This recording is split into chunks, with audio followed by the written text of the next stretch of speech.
Welcome, Melanated Married Millionaires and friends, to another amazing episode. This time we got a special guest who's about to drop some gems and help y'all secure the bag. Make sure y'all join the conversation by going to the m4show.com. Yes, ma'am. And of course, make sure y'all follow us on Instagram at The M4 Show. Queen. Should they like and subscribe or something? Most definitely. You should definitely go do that like right now. Yes, make sure y'all like and subscribe on YouTube, Apple Podcasts, Spotify, wherever you are listening to this episode. We appreciate you. It's free, so go ahead and do it. And it is your first move on being a millionaire. Now, let's get into it. Let's do it. Let's introduce our guest for today.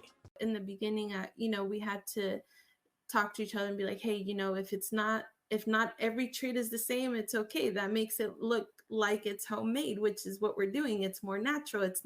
You're not using a big machine to make the treats. So just focusing on the little things like, hey, it's okay that it's not perfect because it's our product, what we're making. It's what we make of it. The real question is, can we stop from being distracted by this amazing view behind us during this show? You'll do better than I will. You know that. Every time I hear boat, I'm like, boat, squirrel.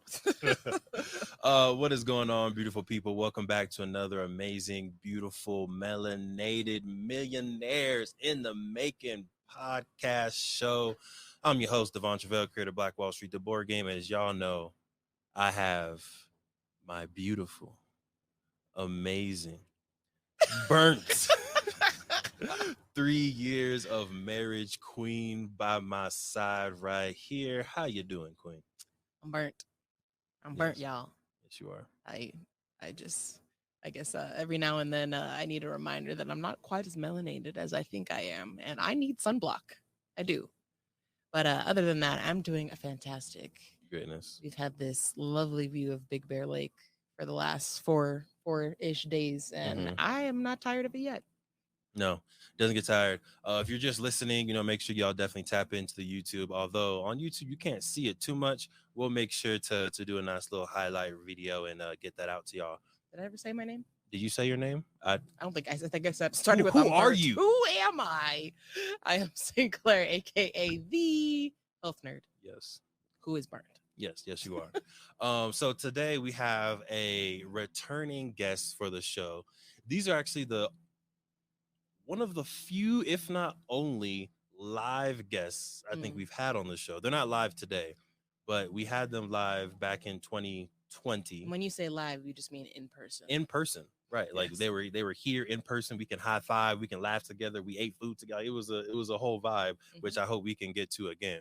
But now they're coming back virtual, but still live, and it's going to be a really good episode. Before we get into it, Queen. Yes. Can you please hit the folks with the Did You Know? The Did You Know? It is a remix of one that I have done before, but I think it's very appropriate for me and for you all, as well as it is summertime. But did you know that taking a 20-minute walk in the sun in the morning can not only help you with your immune system, but it helps with your hormones. And that's because of the circadian rhythm, which I've talked about here before, but that's basically the body's internal clock, right? Based on some external cues like the sun coming up and your body really sensing the sun on your skin, that lets your body know that it's daytime. So there are some hormones that it'll release. There are some things that will start getting going inside the body. So the best way to let your body know that it is daytime and it's time to start getting moving, detoxifying, all that fun stuff, is to get out and get that sunlight, because your body will take the UV rays from the sun and convert it to make vitamin D. A whole lot of things happen. So make sure that you go and get some sunlight every single day. In the morning is ideal. If you're going to do it for more than 20 minutes, put on some sunblock. Word. Just do it. Just do it. Take my word for it. In the great words of Nike and Sinclair, just do it, y'all. Okay, so today we're going to get into it again. We're bringing back the founders, the owners of the Pawfect Dog Barkery. If you are a dog lover, if you've ever considered making your own dog food perhaps at home, or cat food. I don't know if people make cat food like that, but if you just, you're passionate about your animals, you want to take care of them, you want to make sure they have the best quality food, you definitely want to get tapped into this episode. Queen, Yes, are you ready? I am ready. Okay, well, without further ado, let's get into the episode. Over 50% of Black Americans are unmarried, and only 2% of Black families in America have a net worth over $1 million. We are on our journey to not only join that 2%, but grow that 2%. Facts. I'm Devon Truvel, creator of Black Wall Street, the board game, with my beautiful co-host. I'm Sinclair, aka the health nerd. And welcome to the M4 Show.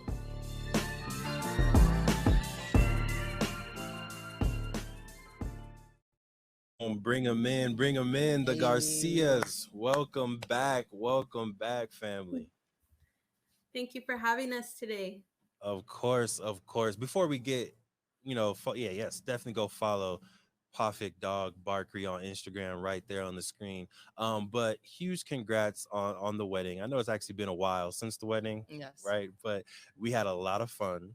Shout out to that donut machine. I just want to say shout out to that. The donut machine was lovely. And that was the first time that I've seen, I think, feet being washed at a wedding. Yeah. Right. That was y'all ceremony. So if you don't mind kind of just sharing a little bit about we were talking before, but the relief of being done with the wedding, but also just that the cultural aspect of it, or the religious aspect that y'all put inside of the wedding, things that I haven't seen before. Yeah, so we were a COVID 2020 postponement wedding. So we had some extra time to kind of go over what we wanted for our wedding. We've always been spiritual and religious and really grounded in our faith, although we're not perfect, but we did want that to be emphasized in our wedding, or just the bondage of our unity. And so with the feet washing, it's a sign of humility and humbleness among your partner. So knowing that you should be servants to each other. That means, when one needs something, you're there for them. You're a team. It's not 50-50, it's 100 and 100 together. And just being humble amongst each other, and saying sorry when you're wrong, or those aspects is the meaning behind the feet washing. Just bowing down towards one another and saying, hey, I'm your partner for life, we're in it together. Love that. I love the 100 100. All right, because I Yes. think before officially getting married, like just looking at some of the marriages that I grew up watching, I had the mindset of, oh, it's a 50-50 equal split, equal partnership, whether it's money, whether it's effort, whether it's duties, it's going to be an equal 50-50. And yeah, that's just not, I think, the healthy reality of what a marriage looks like. So Right. thanks for saying that. I also like the humility aspect of it. It's like kind of showing and displaying in front of God, in front of everybody, like there's nothing I won't do for this person, right? Yeah. I love that aspect of it, because it's kind of just setting the tone on for the union and for the marriage. Yeah. And And it's y'all even the were, little things. Sorry, Don. It's even the little things. It's simple. Hey, can you give me a glass of water? And go ahead and go to the kitchen and get a glass of water. And those little things, sometimes we take them for granted, but those are the things that kind of help build the foundation in a marriage. 100%. Or I'm sunburned. Can you put some cocoa butter on me? It's the little things. It's the little things. But y'all were, already together for some time. You built up a really good foundation, experience together. Has the relationship changed, shifted, matured after that official wedding, right? After the beautiful ceremony, after the mini escape from people and reality, and being able to, just be together. Have you seen the marriage or the relationship shift or develop at all? I would say so. some, you know, you would ask, or we would ask people like, oh, does it feel different when you get married if you've been together for a while? Some people would say yes, some people would say no. I think for me personally, I did feel a little difference. I felt more of a responsibility to represent not only myself but my partner as well, even just from physical appearance, but also the way I act and, you know, all of that. Just because you are one, but also I felt more of a strength and knowing that we are building a future together, Yeah. and focusing more on what we are, you know, hoping for as a couple. And also I learned things about him that I didn't know before when Yeah. once we started our business, which were great things, because now not only are we learning about each other on a romantic level, but also like on a business level, or you know, we're maturing together. Yeah. Love it. Love it. King Garcia, anything to sprinkle on that? Or you did the queen No, say it? no, I think she did a perfect job in explaining that. But just to add a little bit, it's just more, at least for me, I think for the male in the relationship, I would say um, that responsibility, right, of having to, or not having, but wanting to protect, right, wanting Mm, to nourish, wanting to provide support to your partner, right, and then having to answer to the mother-in-law too as well, right. So I have to make sure that I'm doing everything correctly, right, making sure that I'm letting her know that I'm taking care of her daughter, right, which is, you know, what she wants and what I should be doing to it, right. yeah. It's great. It's a great answer, sir. It's a fabulous answer. I see. You guys went through training. Yeah, Yeah, you we've guys. been through course. Yeah, yeah, Like husband 101. I think what I loved about what you said, Shirley, was the like you represent more than just yourself now. And I feel like it doesn't at all take away from the fact that you are still individual people with your own identities, but it does to add just that layer of like when we go out in the world, like you are not just only Devon, right? You are Sinclair's wife and vice versa. Am I Sinclair's I mean, you wife? That's start. a very interesting. That wasn't in the course, Ron. I promise you, that wasn't in the course. Sinclair says, you know what I mean. Hmm. And vice versa. So I think that it just adds another layer of like, I want to make sure that I'm representing our family, right? Whether it's us two and dogs or children, right? We're a Yep. family regardless. And I want to make Yeah. sure that I'm representing the Walker name well. Yeah. That reminds me of the it's the small things, right? In your physical appearance. You get down to the sandals that I wore that Devon. These sandals, I wore these until they literally could not be worn anymore. So I take full responsibility for like wearing them past their It was time. not okay, Ron. It was just like, look, you can't go out there like representing us like that. And I was like, okay, when you put it like that, okay, I'll go get some new sandals. Ron, the sole of the sandal was coming off. So every time it was a double flop, right? It's the flip flop, but then the flop had a flop. It was like you can't wear that in public. So it was a low rider. Yeah. Oh, so It I was had bad. to, It was bad. yeah. I admit it. It was bad. I literally came home one day. I was like, "We're throwing these away. Here's some new sandals." And then we go have a discussion. Yeah. So speaking of which, when you're out in public, you're not only representing, you know, your family, but you're also representing your brand, right? I see the Pawfect Dog Barkery, the hat repping, Shirt. the shirts, right? Y'all got a dope logo now. So I think the first time that we did this interview, almost a year and a half, 2 years ago, right? I think y'all were getting started. Can you tell people, or like refresh us on the origin stories of Pawfect, right? Why did y'all really get started in making this beautiful organic homemade dog food? Yeah, so we have 4 dogs of our own. We started with Coco, and she gifted us 5 of her babies, but we kept 3. And so along the way, we've just had different issues that I'm sure many dog parents have dealt with. Coco always had very dry skin and always had hot spots. Then her puppies came along, and Milo was having like bald spots. The Um, puppies. Yeah, and Buddy, we had issues where we wanted him to get some dental cleaning, but they wouldn't put him under anesthesia because his liver enzymes were coming back too high. So with these things, we tried the conventional medicine. It just things weren't working, so we changed their diet to natural foods. We stopped the kibble.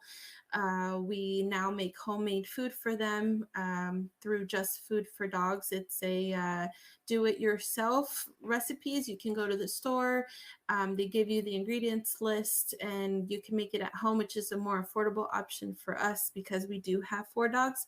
But they also have the prepackaged food already if you'd like to do that route. But we saw the changes immediately. It was just day and night. We didn't have to use medication anymore. We just use natural supplements. And aside from just the health aspect, we love to spoil our dogs. And where we live, we're in the Whittier, La Habra area, which we're right on the edge of Orange County and LA County. There's no dog bakery. We used to drive 45 minutes to the nearest dog bakery to buy a cake for our dogs for their birthday. So we saw a need in our community for a dog bakery, and so we said, hey, let's just do this, see how it goes. And it's something that we're passionate about because we have dogs. We can relate to dog parents, and we love it. We love the ride. Yeah, and also just to add a little bit on that too, I mean, having the opportunity to see pictures, videos of our pupstomers, right? I think that actually is one of the best things as a owner from Pawfect Dog Barkery, is to see that and see the happy faces of our customers, when their dogs are loving the treats, the cakes, everything that we're doing. So yeah. I love that. I love that y'all's business to me is like the epitome of like turn your passion into a profit, right? Exactly. Turning something that you're already passionate about, that you were doing already, and just turn it into something that can help other people do the same thing. And it's kind of like the whole like your gifts will make room for you type of thing. Yep. Right? And now you've been able to turn it into a business. Y'all are, I don't want to spoil because I want y'all to be able to say all of the wonderful things that have been happening since the last time we had y'all on. But big things, right, that's been happening to you and for you because you've been able to stay with the idea. First of all, that's like one of the hardest things, is to stick with it. Stick with it and really just grow and follow your passion. So kudos to both of you all. Whenever I hear that, and when I think about like following your passion, I almost always think about you all's and your journey and your business, and as an example of people like just like, okay, a dog bakery may not be like top of mind when you think about like a side hustle, but it's yours, right? It's yours. It's very you, and it's being successful because it is something that you truly are passionate about. So I love it. I just wanted to give you a round of applause. Yes. Thank you guys. Thank you. Literally, now every time we pass by, we were somewhere. We were at some was it Orange County? Irvine. We were in Irvine. Yeah. We walked by some dog food spot. I was like, oh, gotta send this to Shirley. Hey, nothing on Pawfect. And you know what's so funny? We just met an employee that works at that pet kitchen at one of our pop-ups, and they're like, oh, you should reach out. So it was, thanks, Nice. Yeah. Oh yeah. All right, we're gonna get back to the episode in a second, but breathe. If you've ever had a brilliant idea, I'm pretty sure everybody just took a breath right there, right? Because we all have amazing ideas, but I got a question for you. What's stopping you from taking that idea and actually making it into a business, actually executing on your brilliance? My name is Devon Truvel, and in 2018, I was able to create, market, and sell my own product while still working a 9-to-5. And through the years, I've taken the lessons we've learned, the expensive webinars that I've gone to, and the dozens of business books that I've read, and I've discovered 7 simple steps to launch your business. If you're ready to take your business idea to the next level and make it real and start making profit from your passion, head to www.launchitcommunity.com and grab yourself the book. We've been able to make it very simple, affordable, and easier than ever to start that business while still working your 9-to-5. And we take entrepreneurs every single Friday and we talk to them. We teach them about how to use social media. We teach them about how to set up their Instagram account, how to use Shopify, how to use Printful and other tools that can help you take your business to the next level, but not take tons of time away from your 9 to 5 and your busy life that you already have. So if you're ready to take that idea to the next level, make sure you head to www.launchitcommunity.com, get yourself a book, and join our free accountability calls. Now, let's get back to the episode. So, really quickly, you said earlier that, starting the business with Ron and possibly vice versa, you're starting to learn a little bit more about each other, right? And like within the business, sometimes like different identities or different aspects of a person comes out in different situations, Mhm. right? So you could have been with someone for 10 years, but then you start a business together and all of a sudden it's like, huh, I didn't know you could make logos, or I didn't know you Right. could do the XYZ. So what are some of those like hidden talents or maybe roles that each of you are starting to play within the business that maybe wouldn't have come out if you didn't start the business together? Hmm. I would say, well, something that I learned about Ron is, and it's not a bad thing, but it's something I didn't know, is just he can be very type A with things, Mm. where what I mean is everything has to be perfect and it has to be concise and the same every single time. I'm not gonna But point any fingers, yeah, but that sounds familiar. yeah, because before I knew Ron, probably how everyone else knows Ron, very relaxed, very patient, chill guy. But now that we do this business, it's these things come up. And with baking, I mean, baking takes so much time. You have to be Exactly. patient. It's a process. And if a batch messes up, you have to start all over. Mm. So you have to be really flexible. So in the beginning, we had to talk to each other and be like, hey, if not every treat is the same, it's okay. That makes it look like it's homemade, which is what we're doing. It's more natural. It's not, you're not using a big machine to make the treats. So Mm. just focusing on the little things, like, hey, it's okay that it's not perfect, because it's our product, what we're making, it's what we make of it. But also he pushed me and my limits in the cakes that we make. There is no artistic ounce in my body. What? So Really? I thought that's surprising. so really, I've learned a lot about myself through this. uh if I can say quickly on a personal note, last year when we had our first year anniversary, we posted, like, we're so grateful for this first year. But I also mentioned a little bit about just my inner healing as a person. I never had the time to really focus on, you know things normal kids will do, paint, color, really expand their artistic mind, because I was the oldest of three siblings. So through this bakery, I've really, pushed my limits and seen what I can do. And every time he cheers me on, it's like, hey, just like, if you don't think you can do it, just try it and something will come out. So yeah, we've pushed each other past, what we're comfortable with, but it works out in the end. Yeah, and I love how it kind of helps you release that inner kid again, Yeah. right? Like Mhm. you're baking, you're coloring, you're playing with your dogs, your family. I feel like it does give you that extra sense of youth or childlike play. Hmm. So, Yeah. well, love it. How about you, Ron? I think she took away the what I had learned from her. No, and just the reason why is because it's funny. She gave me a gift when I think we were doing I think it It was was just like maybe a like a date third. I night. think it was like a third year that we are together, and Yeah. Mm. we decided that, hey, you know what? Let's go to Michael's. Let's go buy a couple of art stuff, and let's just do something for each other, right? And Let's make something for each yeah. other. So then I learned that, okay, she doesn't know how to be a bit creative. That's okay. We'll learn through it. But she has changed my mind about her because, oh my god, if I can show you the picture of the first cake that she created, You can scroll on Instagram.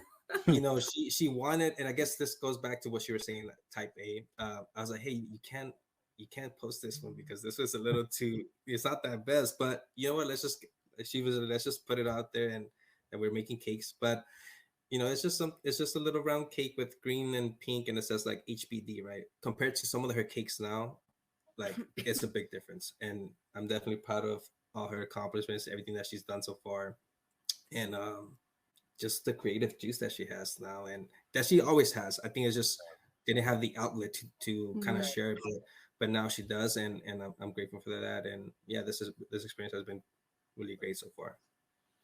He said, "Do not post that. Right. No, no, no, no, no. Do not." Uh, so while we're on this subject of our artistic abilities, me and the Queen did a paint and sip yesterday.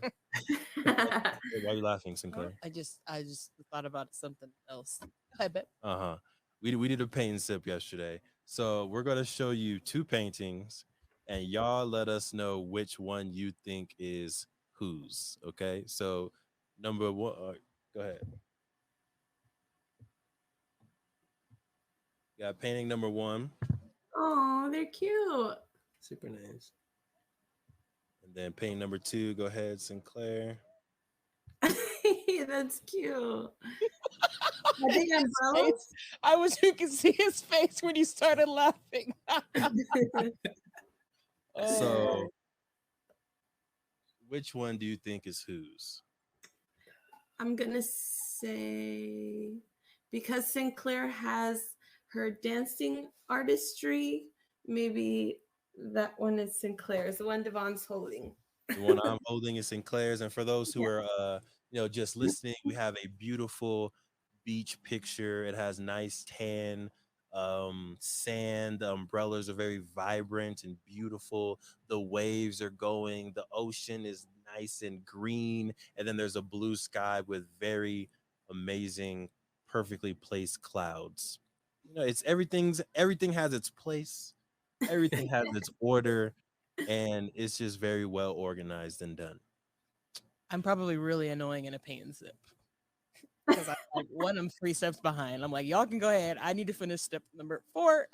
This isn't quite right. Y'all tripping. Okay, so for Devon's painting here, we have some. I call this Costa Rican sand because it's like a darker sand, Mhm. kind of like the beaches in Costa Rica. We've got some little black lines here, which I now know are supposed to symbolize like crabs in the Mhm. sand. We also have some very vibrant umbrellas. Not quite fully umbrella shaped, but they're there. First off, why is there shade in this description? I'm sorry. Umbrella shaped, ma'am. You have four ships Mhm. in the beautiful green water, Mhm. green blue water. And then my favorite part is that instead of like a blue sky, he did like nighttime.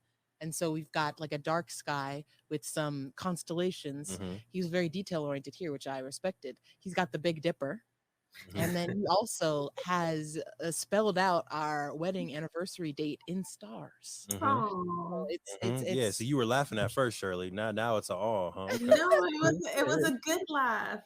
She said, "Oh, that's cute." Now, in theory, does it?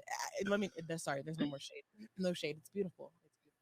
Thank you, Queen. Yeah. Go ahead and continue with your shade. I was just gonna say. I mean, in theory, it doesn't necessarily make sense because if it's nighttime, there's typically no boats and no umbrellas on the water. But it looks fantastic. It does. Thank y'all for tuning into them for a show. Appreciate it. No, but I think to Shirley's point, like it's very fun to draw, right? Whether you're good at it, you're not good at it, like just get down and express yourself. And I think it's cool to be able to see a painting or see a drawing, and you see aspects of who you are and your identity, your personality within those drawings. So if you haven't already, go ahead and do a paint and sip this week, this month with your loved one. Have some fun, no judgment. Just get out there and create. All right. Mhm. But getting back to Pawfect, right? I want to kind of learn a little bit about advice that y'all have, or like those early stages of when you made your first cake for your own dogs versus making it for other people's dogs, as like being friendly, as I'm sure y'all were.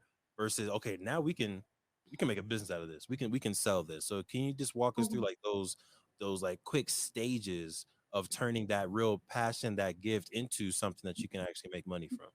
Mhm. Definitely. Well, to be honest, the first time that Shirley or that we made a cake for Coco, that was when we were in college. Mhm. And Mm. this is before even we had any thought of any idea that we wanted to create a bakery for dogs, right? I think this is like maybe her third or fourth year. We were in Davis, and it actually came out really nice, and she loved it, right? But this is, and then the bakery didn't happen, and I would say maybe another 5 years after that, right? But what we did have in mind though, we wanted to have a business. A business. I grew up in with a family that, you know, worked in businesses. My father, he sell pillows. He will, manufacture pillows and wholesale them, and he will sell them like that wholesale. And then when that ended, he went into produce, right? He would sell wholesale produce here in LA. But so for me, there's always I wanted to have my own business, right? Mhm. And I know that I remember still the time that we were driving um, down from Davis. My niece was visiting us, and we were just having a conversation, and we're just saying, hey, one day we want to have a business, and we're just thinking of ideas. And one of the ideas was maybe we should have like a mobile dog grooming, right?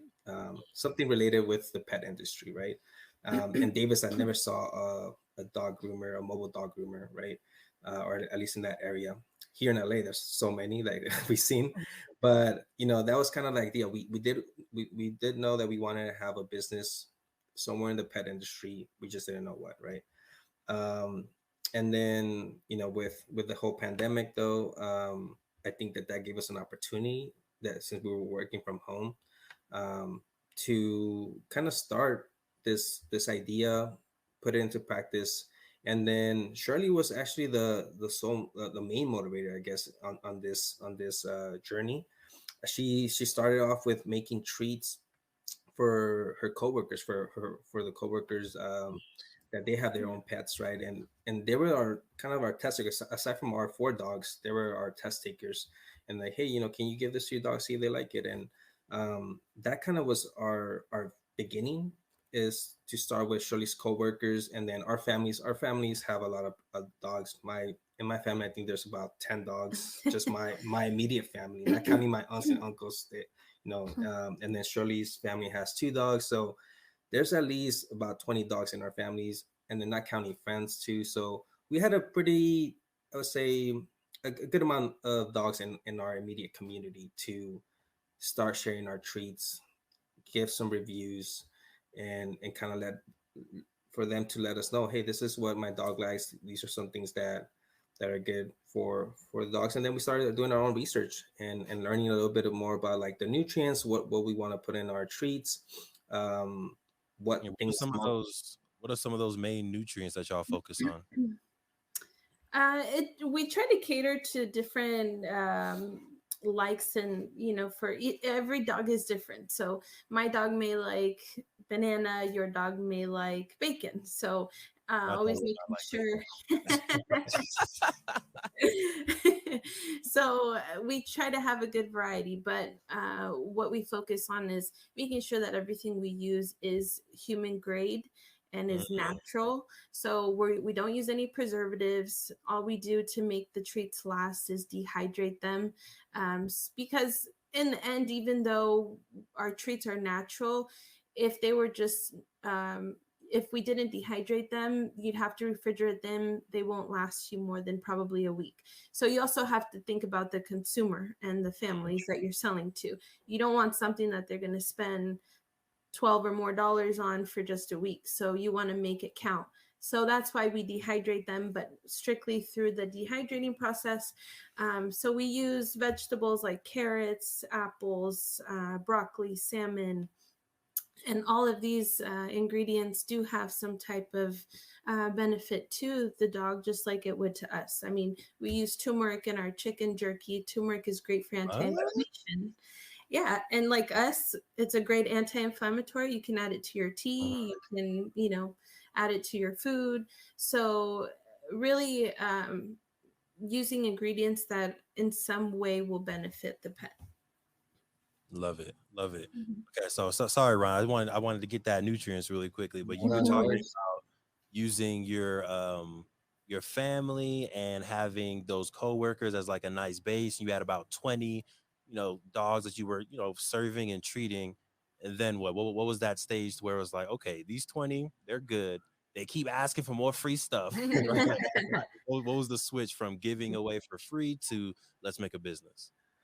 Well, then we started with, okay, let's create our brand, right? And again, we tapped into our community. We actually have I'm a fraternity, so my fraternity brother, he does a lot of designs, web designings, and Nice. he actually is the one that created our logo. So Mhm. he's been with us since the beginning, and I think it's all about, hey, who's in your community, who you can reach out to, make things a little bit more affordable, especially as a startup business. I think that that's really important to make sure that you're reaching out to your community. So we tapped into him. We kind of told him the concept of what we wanted, and he gave us a couple ideas. We went back and forth with a few months to finally what we have now, which is this Pawfect Dog Barkery and a little doggy Nice. to the Mhm. right side.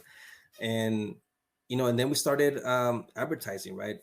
And I know that we have it somewhere. I wish we had our first business card, but our first business card is literally we type something in on a Word document and Print. printed out a bunch of them, and I think it was like maybe Paper. and paper, just Black regular, and white. yeah, regular black and white paper. And then we went walking as we normally do, just walking around our neighborhood, with our dogs, and we're just dropping them off on each mailbox, and then just manually us going in there. And that's kind of how we started the first process of, this is something we want to do as a business. Let's see if we get any hits, and a couple of people did reach out to us. By that time we already had an Instagram and Facebook page for our company. And we started getting the word out there. And here in SoCal, there's it seems like since the pandemic, but even before then, but since the pandemic especially, I would say that there's been an increase in how many people go to outside pop-up markets. And this is all across Southern California, and last time I did see some in Northern California. But here we have so many opportunities for us to cater to different areas through these pop-up markets. We've been to San Diego, we've been to Huntington Beach, Newport, LA, and then here in our area, Whittier, La Habra Heights. And we started actually in a small little pop-up that we paid, I think, if I remember, $25. It was outside Yeah. like this little pizza place in Norwalk, California. And I think we had about 10 customers, with two Nice. being our family members. And, but that's kind of how we started. We decided, hey, you know what? Let's start marketing. Let's start going to these little events and See if it works. see if it worked out. And we went from that little $25 pop-up event. Then we had started doing some more like house pop-ups, and then we decided, you know what? Let's go directly to the consumer. Let's go to the dog parks.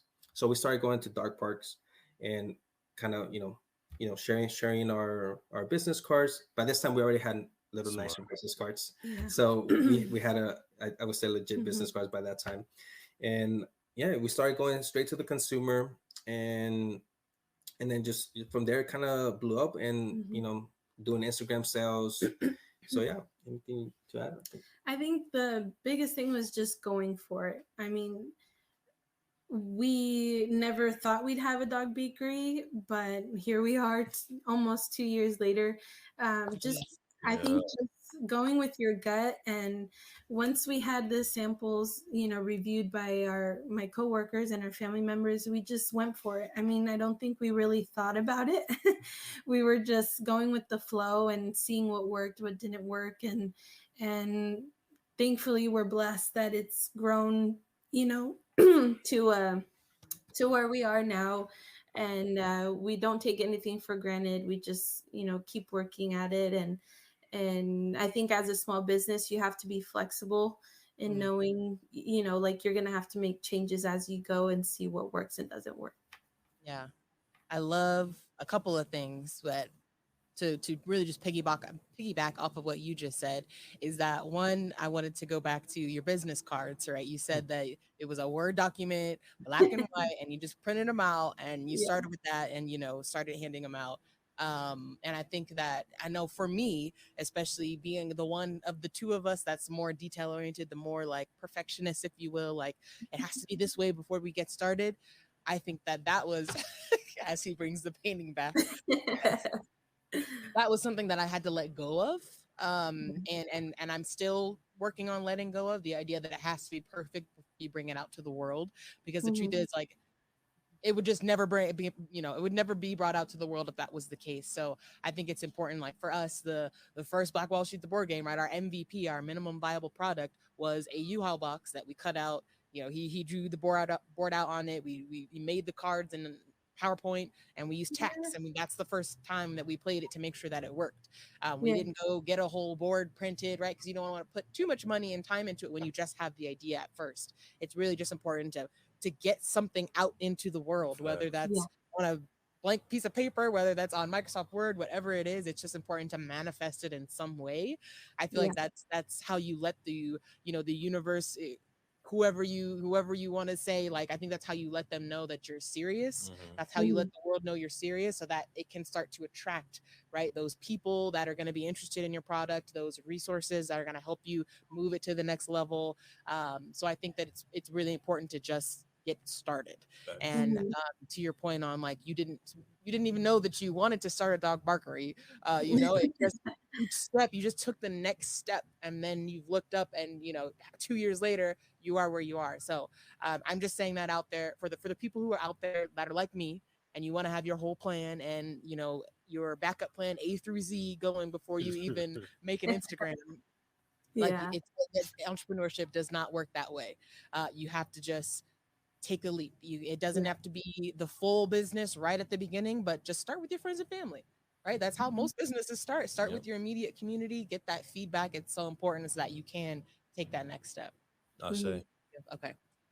So kind of along the lines, right? When you do put yourself out there, you are liable to make some mistakes, right? But the important thing is to learn from them. But let me ask you, what so far has been your biggest mistake or a couple of mistakes that you've made in your business? You want to start? I guess, I can start. If you want to, we can go first. You just let us know. Definitely. I think for one thing for sure that we learned, just this time around, 2020, since it was just a startup, we didn't do we didn't present anything tax wise because it was just to families and friends, so we weren't really selling much. It was just more to families and friends, giving them away. And then 2021, that's when we started selling, and we once tax season was coming closer, I kind of reached out to my tax preparer that I know that I know through my family, and we've been going with her for a few years now, and kind of just reached out to her. Hey, we want to use Pawfect and put it in our taxes, right, for this year.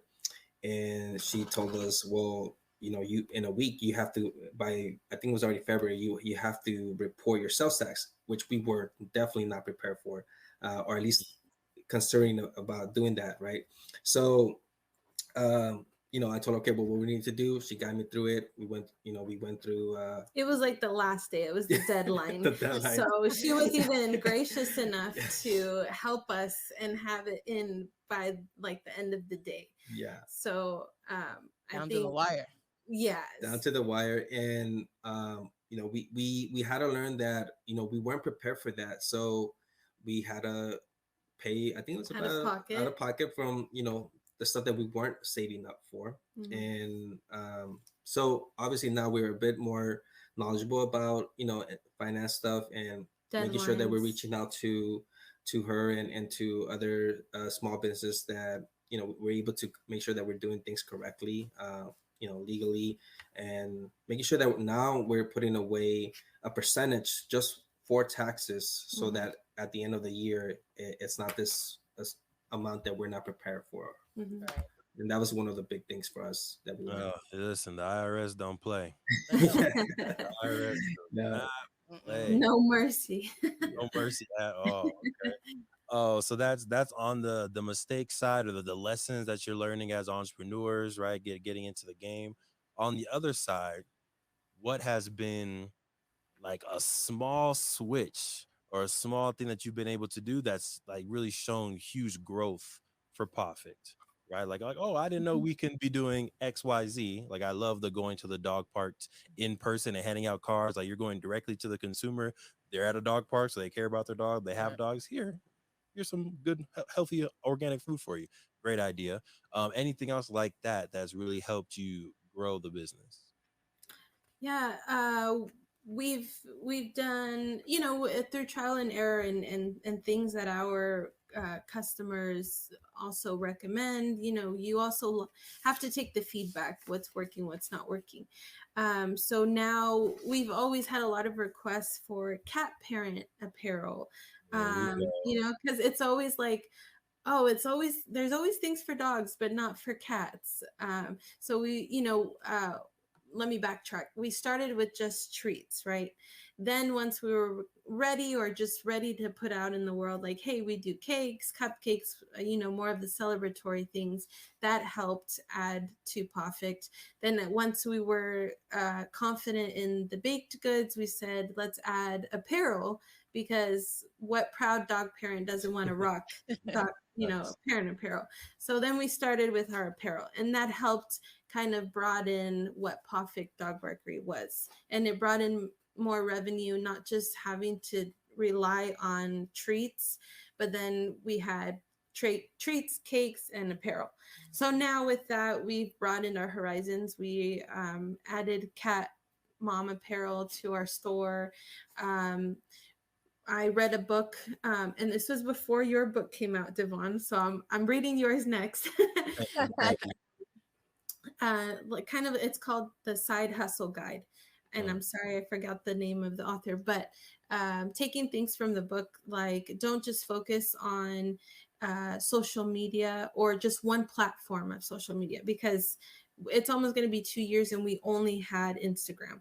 So we had our Facebook, but we're not really active on the Facebook. More of our population we cater to is on Instagram. And then we thought about Etsy, but there's a lot of, financial charges and things that would kind of take away from the profit. So we really wanted to start our website. And so we've made the investment into starting our website, where we can cater to people who are either farther away in other states, that follow us on Instagram and want to order. It's just easier.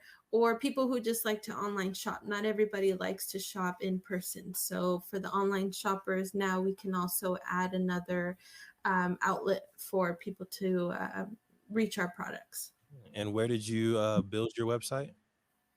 So we actually got connected with JV. He's a local web designer in Azusa, California. So he helped us with the web designing. Of course, that's just a whole nother thing, which also taps into things that you're not good at. Reach out to someone that's good at doing it for you, because a lot of people, would tell us like, hey, just do something simple. But we wanted something to look nice, to be effective. And because we have a lot of options and products, and we customize cakes, the options are kind of endless. So we had to make sure that it was outlined properly. So thankfully we got connected to JV, and his page, I believe, is One Vector Design. And so he really helped us get this project out. Nice. And going back a little bit more on that, I think it's important to, as a small business, to support other small businesses. And I think that's the reason why, we decided to use him. And then even in some of the stuff that we carry, we actually tap in with other small businesses that we work along. For example, we have our friends that we do several pop-ups all the time, Mom and Wag. They actually create the bandanas for us that we use for our birthday packages in what we do. So We've tapped into several small businesses, work together to kind of create the content that we have, and also diversifying, the platforms that we have as well. So now that we have the website, we also have 3 different store locations that carry our treats, and one of them even Come Yes. on. thank I'm you. out here. And one of them carries, already ready to go cakes that was something that we wanted to have. Since we don't have a storefront right now, that location gave us opportunity for us to not have to worry to be there, but Mhm. it's we just have to supply, make sure that everything's there, and it's income that's coming in without having us to be present there. Mhm. So Yeah, a lot of people, either don't plan or forget their dog's birthday, so it's kind of like a last minute thing. So for people who are looking for something quick, now we can say that we offer ready to go cakes and cupcakes. Oh, yeah, listen, people forget humans' birthdays, and they'll be there the day of buying cake. Yeah. So I can only imagine. Mhm. Can you talk a little bit about one? How did you get into those, first few stores? What was the strategy of the networking? And then the second part, what you care to share is the business model of making it. And I don't know if you sell it to the store, or if they're on consignment to where once they get sold at the store, then you get the money. Can you talk about those two things? Yeah, so reaching out and being presentable, or what's the word, social, I guess. Yeah. um, Putting yourself out there and being proactive with your business, because ultimately you make what your business will become. So if you're proactive and you're out there and you're speaking about your business, that's how you get more people to know about your business. So we had heard about a new store that opened in our area, and they had some other small businesses that we knew about, that we've done pop-ups with. And so I said, hey Ron, like, let's just reach out and see if they're open to pet products. So we went directly to the store and we asked for the owner. And once we got in touch with the owner, had that conversation. And with our first store, we started just by they buy our products wholesale. Yes, so Nice. wholesale. And then once we opened up other stores, it was more of a contract basis, what we both agreed upon. So our other two stores are based on consignment. So we leave our products as much as we want to leave, and then as sales happen, then we get money back. And so really just finding opportunities either on Instagram or in person. Someone connects you to someone else that can get you somewhere. Just taking those advantages. And saying no is, if you get a no answer, that's fine. At least you tried. Right. Yeah. So yeah, that's really connecting with other community members, and also just making sure we go out there and find options. Love it. Shoot your shot is Shoot what your I'm hearing shot. there, right? You never know. Go into that store, whether it's a bookstore, whether it's a pet store, whether it's a game store. Go in there, be like, I want to talk to your owner. I Yeah. got some good business to talk. I like to what I've started to, so I'm the person, he's like the shoot your shot person. I am just It's a part shoot, of our whole just relationship history, right? Like he's literally. been that person. I'm definitely the more scary one of like, okay, well, I don't like, let me, is there some, I'm always like, can I do it online? Because I don't want to go. Literally. But anyways, I think that it is very important to be able to just shoot your shot. And I always think about when I get into that zone where it's like, oh, I don't know if I want to go. I always think about CJ on the Secret to Success podcast, and the way he put it, just it clicked for me. He was like, it's already a no, right? If you don't Yeah. go, it's already a no. So Yeah. by default, it's a no. So even if you ask, if they say no, you have the same result as if you didn't go Yeah, try. you So lost nothing. right, so you lost nothing, so you might as well go try for the small percentage of the possibility that it could be a yes. So I Yeah. feel like if you keep that in mind, like you're already at ground zero, so anything you only have up to go from here. A no is just another opportunity for growth. Yep. Mhm. I feel And like, oh, sorry, go ahead. go ahead. No, go ahead, Shirley. We did have some stores where we started and then maybe some products didn't work out, so they just kept certain products. And then once we closed that half door, another door opened. So Mhm. it always works out. Yeah. Yeah. Yeah. And I was gonna say really quick that I feel like you're here where you are today because of the no's you weren't afraid of becoming yeses. Mm. Hmm. Right? So, for example, we all went to UC Davis. We all first had to apply and like put ourselves out there to possibly get denied to UC Davis. And some of us did get denied at first, and we had to ask again, "Hey, UC Davis, are you sure? You want to say no to Are you me? sure you want to say no to all of this?" I'm just saying. I'll make you feel good. But yeah, all the yeses, right? Asking, your queen to marry you. There was a potential no that could have happened, right? Everything that we've, I think, put ourselves out there for has got us to where we are today. So if you're looking at your life and you're like, you know what, I'm here now, I want to get there, there's going to be some no's that you're going to have to turn into yeses on Yeah. the on that pathway, right? Yeah. So love it. Keep shooting y'all shots. Keep shooting y'all shots. And can I just add one thing to that? I mean, I think Devon, you can relate to me, but you have a plan. I didn't think, I wanted to go into healthcare nursing since I was little. Yep. And all that rejection from master's programs got me to where I am now. And I own Mm, my own Talk business. about You that. own your own business. So all that rejection and all that no, when it feels terrible and like you feel like a failure, and then just find another outlet or something that you're passionate about and make it your own. literally. So like, yeah, I've been denied probably 3 4 times from grad school. I wanted to go ahead and get my master's, and so that I can become a teacher. But Mhm. funny enough, now I'm teaching in classes without having to even get my master's, so I'm not in the debt that I would have gone to, and it happened faster than if I would have went through the 2 3 years of a master's program. And So you get to do it great. on your own terms right now. Yeah, and I get paid more to do it, to be, if I'm being 100% It's a honest with win. you. Woo! There'll be those Thank you. those sometimes those moments where you're like, oh man, oh well, I still want to go to grad school, I still want to do all this, and Yeah, I'm all here, I'm here for it, right? Whatever you want to do.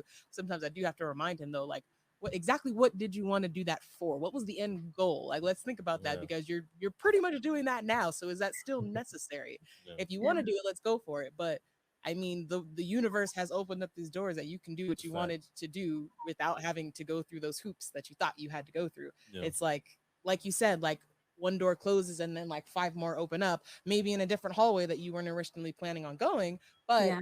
I feel like that's how life kind of guides you and right finds you. That's how you just end up where you're meant to be. I think. Yeah. Yeah. Much. Great point, Shirley. I see you. You should, come on podcasts more often, y'all. Y'all got some wisdom. Keep coming. Oh, yeah. So we do want to give you a little bit of a break. We've been, throwing y'all questions after questions after questions. My name is Sinclair, and I'm a functional diagnostic nutrition practitioner who has created a program that takes a deep dive into your hormone levels and your overall metabolic health to create a highly personalized weight loss protocol that will have you lose up to 30 pounds, gain energy, and have you feeling so good that you go into the back of the closet and pull out that freakum dress. We all have one. So if you are ready to invest in the last weight loss program you will ever need, go to queen2queencoaching.com and book a discovery call to figure out which queen to queen package is right for you. Talk to you soon. So this is our Ask Declare segment where y'all get to take a little bit of a break, and you can ask either us as individuals or us as a couple any questions about our business journey, relationship, or health. And the health one will be mostly this one. You're in there. Too. Yeah, I think, well, I have two questions, but I'll have him ask something too. When did you feel, I know you guys just recently rebranded. So when did you feel you were ready to rebrand or wanted to rebrand? Great question. And I'm gonna try to make these quick because I heard you say you have multiple questions. So I want to get to them. I think when we probably like a year into starting the True Health Forever podcast, I was starting to already like notice that we're talking a lot more about wealth than we are about health. And Mm. even the queen was like, yeah, we're kind of talking a little bit more about wealth these days, or money, or business, entrepreneurship. Most of our guests that come on are talking about their business. So it's not really matching 100%. And I was like, yeah, you're right. But honestly, at that point in time, we weren't 100% ready to do a rebrand, Yeah. because a rebrand, it took a lot of effort, right? So, and then a year goes by again, or maybe like another 6 months goes by, and we are in Santa Barbara doing a podcast just like this, and it comes up again, like, you know what, maybe we should think about another name for this podcast. Let's do a rebrand. And we're on with Jair. This is after the show goes, and he's like, "Yeah, I agree. You should do another name." And we were like, "Oh well, I mean, if he agrees, then we should go ahead and do it." And we literally just threw out a name. How about Melanated Married Millionaires in the making? And for her, Sinclair was like, "No, I can't say it. It's too long." Oh, that was the main concern of Yeah. that. Look, y'all notice who opens up the podcast every week? That is by design. I'd be here like, oh, minute. Yeah. But from there, we were like, yeah, we are talking more about wealth, where we want to niche down a little bit and focus on our married couples, really highlight love a little bit more within the world, and highlight people who are ambitious and trying to build something together. So after that, it probably took another 4 months to actually fully rebrand, to do new intros, to get a new logo. And shout out to our entire team, Jair, Rajel, Harry, like it was a full team effort to get this done. And I was very stressed, Shirley, to be honest with you. It was a stressful 3 months, because I don't like, I'm a very fluid person, but also I don't like being in between things. So like there were some things that were still branded as True Health Forever, but then we were introducing the M4. So then the outro would be M4, but the intro would be True Health Forever. I'm just like, I hate this experience right now. Like if I was watching, I would be like, they're confused. I'm not watching this anymore. It took probably a solid 4 months, but now that we're in season 2 of the podcast, we're like M4 everything. It's lovely, and we've gotten good reviews, and people saying, "Oh yeah, rebrand, that was smart." Yeah. People before, we asked them, we were like, "True Health Forever or M4?" And they're like, "Oh, True Health Forever, it's better." But now those same people are like, "Oh no, M4." Yeah. And I'm happy. So 2 points. I think that came from, it's important to get the feedback from people, but I think what's more important is what you do with it, right? It's all it is information. It doesn't, and that's this, I had to like teach this to myself. So, right, we saw that people were kind of all over the place in terms of what our new name should be, but we felt very strongly about M4, and we were like, this aligns with where we want the podcast to go, where we want us to go, as a brand. And so we're gonna take the leap, and we're gonna go with this. And now we're seeing everybody else kind of come on like, oh, okay, yes, like we have to keep in mind that they're not in your head. Even the people's if you're getting somebody's feedback, keep in mind you're only getting that 2-minute snapshot of whatever conversation you're having with them, or whatever survey they're filling out. Like, they don't have your vision, they're not running the business, so they're not going to have everything that you have in your brain as they're answering that question. So we had to keep that in mind, and at the end of the day, we just decided to go with what was speaking to us, and I'm very happy that we did that. Indeed. The last thing, yes, yeah. That I wanted to mention, is that one of the things that I think even brought up the possibility of a rebrand is we reached our 100 episodes of True Health Forever. So that was kind of a pivotal moment for us to stop and reflect. And I think during that reflection is when we started having the conversations on, like, does this, like, as a watcher or a consumer of this podcast, am I getting what I expect when I click on True Health Forever, or when I subscribe to True Health Forever and I listen to these episodes? Am I getting what I expected from it? And I think that we just had to really answer that toughly and say, like, probably not. If I'm an avid, health advocate, and I found this podcast, although I would probably still listen to it, I don't know that it would hit on exactly what I wanted it to hit on when I see health. So I think that that's part of what we had to be very honest about, and kind of start that conversation on, like, okay, so what do we do? Do we either change the content, and do we change the content so that it is more health related and we are more on brand, or do we stick with what we've been going over, which is wealth, right? Focusing on wealth and business and relationships and things like that. And do we just change the name? That was kind of the next thing we had to discuss. And I think we both decided that let's this content is what we cover because it's what's important to us, and it's what is what draws us. So let's keep the content where it's at and just rebrand the name so it matches what we want the podcast to be about. All That's right. awesome. Yeah. Well, thank you very much, Shirley. We appreciate it. I love Uh, the story. you have maybe one more? Do you have a question? Because I Well, have a question. I, who has a question? Go for it. But I want to give him a chance if he Go for has it. a Go for it. question. This is more for Sinclair because I know you freed the queen in your household. Yes, we did. Come on. Yeah. Come on. And so we're on that journey, hopefully. Yes. Um, what would you say, since you did become a full-time entrepreneur, has been the most difficult part of it or the biggest challenge? Okay, so I'm indecisive, so I'm gonna So, give you I'm indecisive, so I'll give you two. Um One, I think, and we were talking about this a little bit more beforehand, but entrepreneurship is really glamorized on Instagram, on just in TV shows. Like it's very glamorous, and it makes it sound really cool and all that fun stuff. And Um, easy. yes, it makes it sound easy, right? You're just your own boss, and everything's gonna be great now. Um, they say, but it's hard, and I don't think that it is talked about how emotionally difficult it mm, is to be an entrepreneur and a full-time entrepreneur, especially if you have already been in the corporate world for some amount of time. So I was in the corporate world for 5 years, not hella long, but still a good amount of time. Like 5 years. I mean, I was only yeah. 27 at the time. So that's a good chunk of my life that I've spent dedicated to furthering someone else's dream, to put it Mm, bluntly. real. Um, and so, but I think there are some habits that are ingrained in you that you don't realize that you have to break until you have to break them. Mm, So the idea that you whether you are physically being told, I was never really physically told what to do, like I go do this, go do that sometimes, but it's you still have your list of responsibilities that you are expected to do on a weekly basis. So Yeah.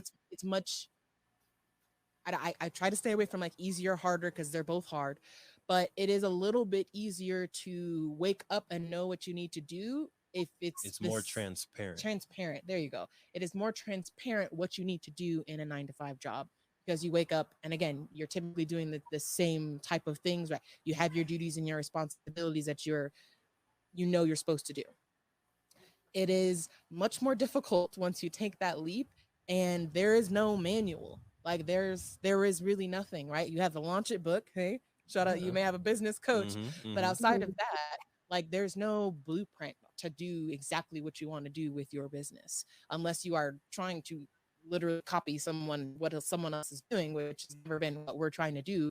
um there's no blueprint. And so even the idea that, okay, I'm waking up and it's cool to say that I can do what I want today, right? I get to decide what I want. But at some point, like it took me like a month of doing that before I realized like I'm doing a lot of nothingness. Mm, Like I'm doing just a lot of stuff, busy Mhm. work, right? Trying to make myself, because that's what I was used to doing, I guess, mm, right? Just doing stuff to make myself look busy, to feel busy. But am I actually doing things that are furthering either of our ventures? Mhm. And that's what I had to get to the point of being honest with myself on, like, you're wasting a lot of time, mm, Sinclair.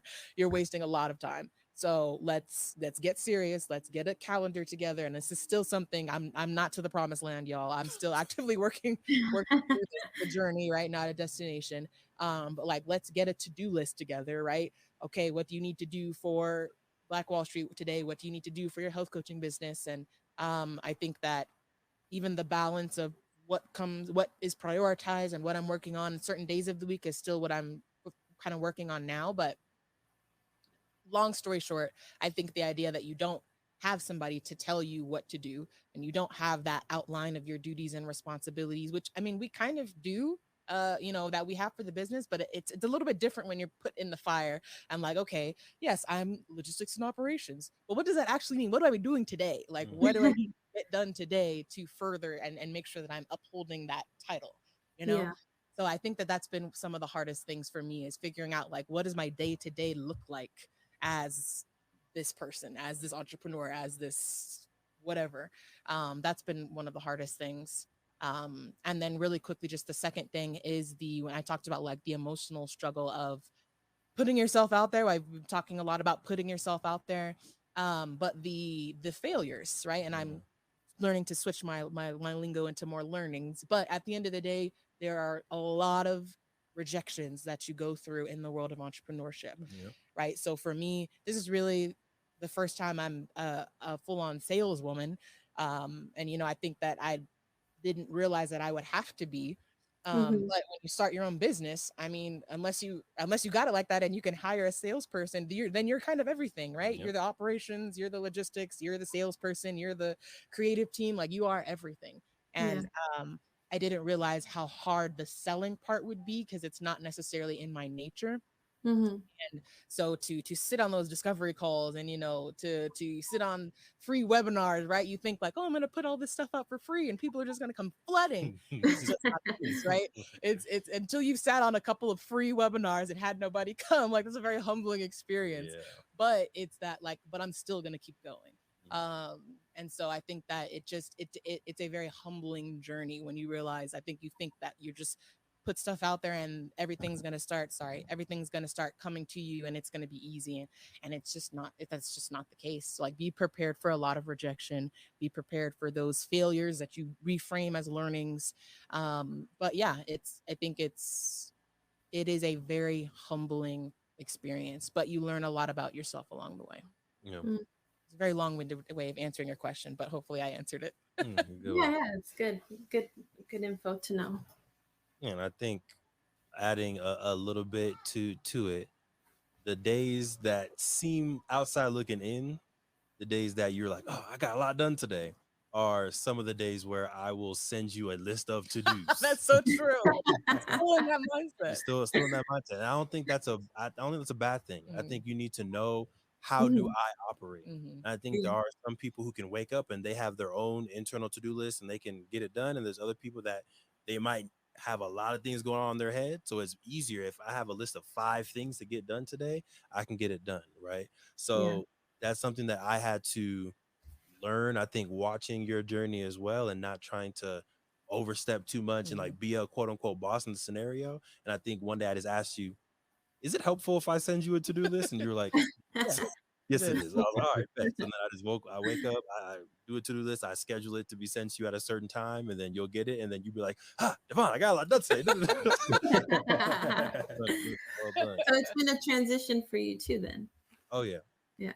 Oh yeah. But lovely, lovely, beautiful thing. Because again, she's director of logistics operations. She does a lot of stuff that I don't like to do, which Mhm. includes following up with people and asking them for money. Mhm. So like, I'll do speaking engagements, I'll do workshops, and I'm the type where I'll give away for free for sure. But then Sinclair would be like, no, as per the agreement, Quote I am sent. following up on the PO that should have been put in the mail last Speaking week. of, I need. There's a couple Look, emails I need to send. go ahead and follow up. Uh, yeah, I think as you do, become that full-time entrepreneur, which is in your future. Yes. I would say just, yeah, like, not have a game plan, because maybe you do want a few weeks where you're kind of able to feel it. And Ron, those could be the hardest few weeks for you too, when you're just kind of watching her get into her zone and kind of find the rhythm. And then once she's found the rhythm, then you join the dance. You'd be like, okay, well, this is how I can add to the sauce too, right? But speaking of the future for you all, what are some other things that you are hoping to manifest and envision for Pawfect Dog Barkery? So one of the things is freeing the queen and her being able to go full time, right? Love it. Are Yeah. there some other things within the year or within 5 years that you want to really see happen within your business? Yeah, definitely. We do have one thing that we're working now that we have the website. That was our main priority. But now, and then freeing the queen. After that, we definitely, or in the process with that, is to have a mobile dog bakery. And what that entails is, rent prices is really pricey to have a brick and mortar, especially right now. And we figured that the best way to cut a bit of the cost, but still have a place or a location for our customers to go shop on a day-to-day basis. Because right now we only do pop-up events on the weekends, right, when we have time, and then obviously the 3 locations that we have right now in Whittier and the other 2. We want to have a mobile dog bakery that we're able to go throughout the week and set a schedule that we'll be there and for customers to go and shop. And we have this idea of making it really dog friendly, lively. We're still undecided whether we want to have our like a little van or a trailer attached to a truck, but we're working on that. We have ideas in our heads of what we want it to look like, and that's the plan right now to go Mhm. mobile. Yeah. And will help with bringing in more revenue, more exposure. I mean, Yeah. seeing on the freeway on the 5 on the 60, just a trailer with a bunch of like dog paws. Yeah. Yep. That's kind of like what we're envisioning right now, and Yeah. yeah, we're working on that. And it's something that we can call our own, and it might not be a set place, but if we're on wheels, we can tailor to everyone. Yeah. and Yeah. and because we try to target such a wide range of people, LA County, Orange County, we've even done events in San Diego, Las Vegas. Like, we can really go anywhere we want, Mhm. and we can still offer the services that we have. And that's our long-term goal. Hopefully, I would say by next year. Smaller goals would just be adding to our menu, offering like a sampler box where people can sample treats before they commit to a bag of treats.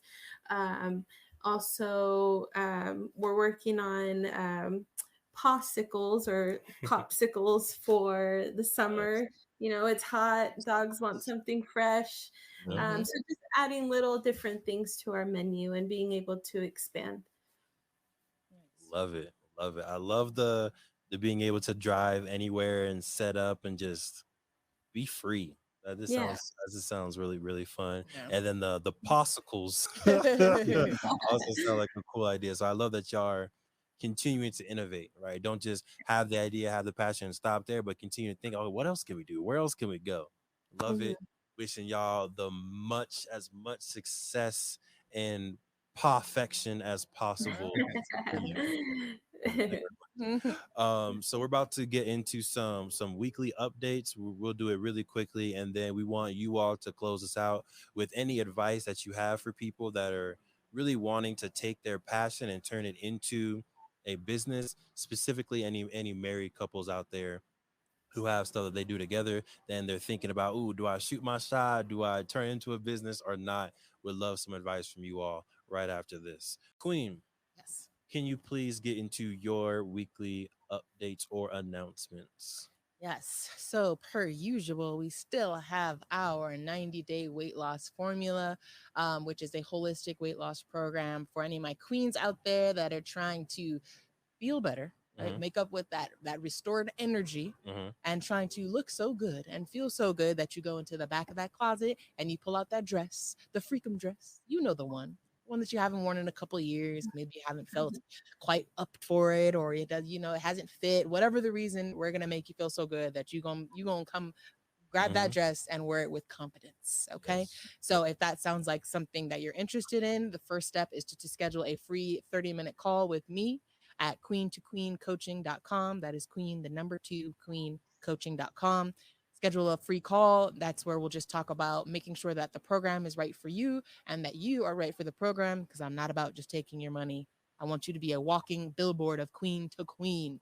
Mm-hmm. Mhm. And then lastly, if you are still trying to get that summer, winter, fall body here in California, you can really go to the beach whenever. So you're trying to get your body right and you're not quite ready to pay for it yet. We also have a free weight loss accountability group. So that's just a bunch of women have the goal of losing weight, and we come into the group and just motivate each other each and every week to stay on top of what we say that we're going to do. So if that sounds like something you want to be a part of, it is free to join, 100% free. You also can go to Queen to Queen Coaching and click on the free weight loss accountability group button and come join us on Telegram. Boom, there it is. And y'all know me. Y'all definitely make sure y'all go get Black Wall Street, the board game. It is a family fun way to teach Black history and financial literacy and ownership at the same time. Same time? At the same time. Go ahead Mhm. and get your game today at playblackwallstreet.com. This is also the last week to sign up for our Greenwood adventure. If you would like to travel to Tulsa with us, experience the history, go to the museums, and get a beautiful tour from some locals, definitely make sure you head to playblackwallstreet.com and go ahead and sign up for your tour. We'll see you in Greenwood. All right. Now back to our guests. If y'all don't mind finishing off, closing us with some beautiful, wise words of wisdom for any other couples out there or folks out there looking to turn their passion into profit. Yeah, so I think for me, and I'll let him speak as well, but I think it's very important to choose something that you're both passionate about, especially if you're going into business together as a couple. Something that you both enjoy, something that you're both passionate about, that you like, that you can see yourself doing together. Because in the process, as we talked about today, you're going to, possibly learn things about your partner that you didn't know before. So you have to be patient with each other and grow together while you're growing your business. And also make sure to make time for each other as well once you have started the business. We were just go, go, go, business, business, business at first. And so we've had to step back and make time for each other. Now our date nights or date lunches or date dinners are during the week because we're busy doing pop-ups on the weekends. Make time to, like us, we eat breakfast together because that's all we can do during the week. We're busy with other responsibilities. So just making those little times for each other and remembering that ultimately, you're a couple, you're married to each other, you love each other, and put each other first before the business. Yes. Thank you. Just to add a little bit more on that, I think supporting each other, right? I think, especially as a married couple, if you go into business together, making sure that you guys talk about the goals, right? Make sure that you revisit it, and obviously give to, I would say, honest feedback too. If something's not working, I think it's okay to have a conversation with your couple, with your partner, and make sure to revisit that and be open about that. I think that it's okay to have a difference of opinion. It's just a matter of finding, okay, what is the best, we're working on the same goal, which is to make this the best business that we can in the pet industry. How can we get there? And it's okay to have differences because we're trying to work on the same goal, right? Yeah,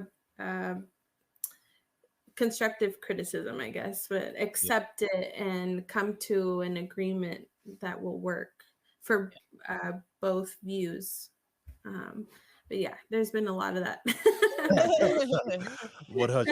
Part of the process. I think that is probably the most difficult part of the process because y'all are true partners in the business and y'all have to see eye to eye on some things, right? And we have different personalities, y'all have different personalities, but at the end of the day, you need to come to an agreement so that y'all can move forward together. Just like in the marriage, when you're raising kids, when you're trying to buy a house, like it's going to be the same kind of thought process. So having the business, it's kind of like a practice ground for that. Yeah. It's important too. Like once you've come to that agreement, it may not be able, you may not have like be able to do like a full compromise where, okay, we're going to take bits of this idea from this person and bits of this idea from this person and create one wonderful hodgepodge of both of your ideas. It's not always like that. Sometimes it's like, okay, you know what, let's just go with your idea. I think the hard part for the other person is you still have to commit to it as if it was yours, right? You can't be like 50% in it, but like, oh, but I want to be right. Like that's, you got to get rid of that and like just know like whatever you've agreed on means that that's where you both are aligned to take the business, right? Even if it means one of you is not getting, or it's not one of your ideas or the other, but I think you just have to commit to it, both of you, full force, and just be ready to pivot if it doesn't go according to the plan. 100%. All right, y'all. Make sure y'all go to www.pawfectdogbarkery.com. Get your dog, get your pet some treats, get yourself some swag. If you're a dog owner, get yourself some swag, get you a cool hat so you're walking your dog, they know it's yours, all that good stuff. All right. Shirley, Ron, we appreciate. Oh, show the shirt one more time. I didn't even see the full shirt. Big Ah, Papa. I love that. I love it when you come in Big big Papa. Papa. Hey. All right, Gotta- cool. Yeah, love it. Make sure y'all go support Shirley, Ron. We appreciate y'all as usual. Hopefully, we can do some friendly stuff, get some more food, chillax a little bit. We'll hit y'all up. We'll hit y'all up. All right. Thank you so much for having us. Of course, of course. And thank you all if you're listening, if you're watching. We appreciate y'all for tapping into another episode of the M4 Show. We are on episode 119. Did it. Season 2. If you do go back and you watch season 1, you will hear a lot of True Health Forever stuff because that was a different phase of our lives. Yes. Season 2 is all M4. Make sure y'all share this with a friend or a couple that you love. Queen, anything before we get out of here? Nope. Excited. Go be great. Go be Enjoy great. the link. Yes, click the link, of course. Make sure y'all go and secure the marriage, secure the vision, and secure the bag. We'll see y'all next time. Peace. Thank you for supporting the M4 Show and our mission to increase the wealth of Black families. If you received any value from this episode, any value at all, any, do us a favor and give us a like and subscribe on YouTube and Apple, Spotify, anything, all of them, all of them. Wherever you're listening, go ahead and like and subscribe. And after you like and subscribe, make sure you send this episode to at least one family that you really want to see win. We'll catch y'all next time. Peace.